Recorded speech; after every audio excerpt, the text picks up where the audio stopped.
Human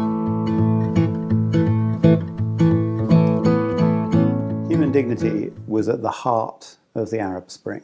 What the people who went to the Tahrir Square in Egypt, the people who were rising up in Lebanon, in Tunisia, in Libya, and all these places, what they were asking for was dignity in terms of representation, dignity in terms of being taken seriously by their government, having accountable governments. So what happened when those governments fell was crucial, I think, to the future of the political evolution of the Middle East. And what happened was nothing, essentially.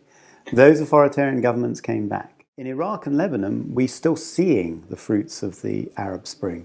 So 2011, the original wave of revolutions, Iraq now, since October, has been engulfed by a new revolution. Lebanon is being engulfed by a new revolution.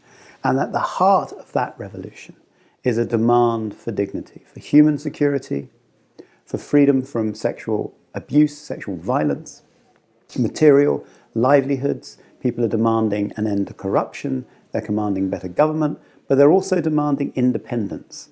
So at the heart of the Iraq question and the Lebanese question is a question of sovereignty, the contested nature of the sovereignty of those two states. In the case of the current revolutions in Lebanon and Iraq, the nature of sovereignty of those countries is contested. Iran dominates in Iraq, and one of the reasons why the demonstrators are on the streets and being killed in significant numbers is because they want to break that control. This is a civil war between Shia and Shia, those Shia who support Iran and those who want a more independent Iraq.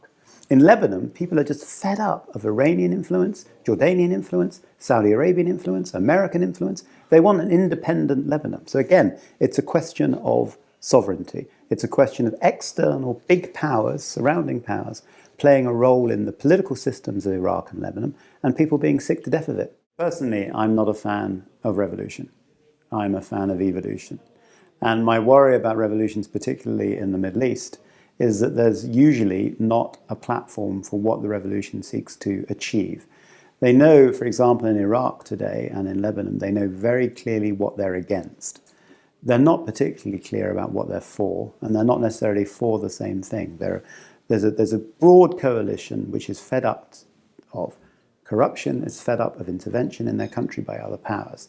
They know they don't want that, but what they do want is not at all clear what form of government they want, and the method of getting there is the difficult part. In a sense, some of these regimes are very fragile.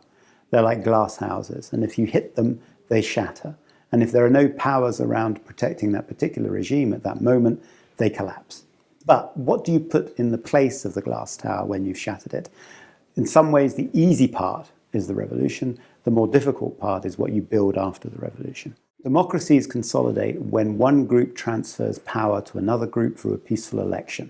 What we've seen in Ukraine, for example, whatever you think about the outcome, was a peaceful transition of power without a revolution. And I like that. I don't like change in regime from the street because I think it's inherently unstable. Yes, sometimes a revolutionary moment, the Orange Revolution, for example, is necessary to shake up the system.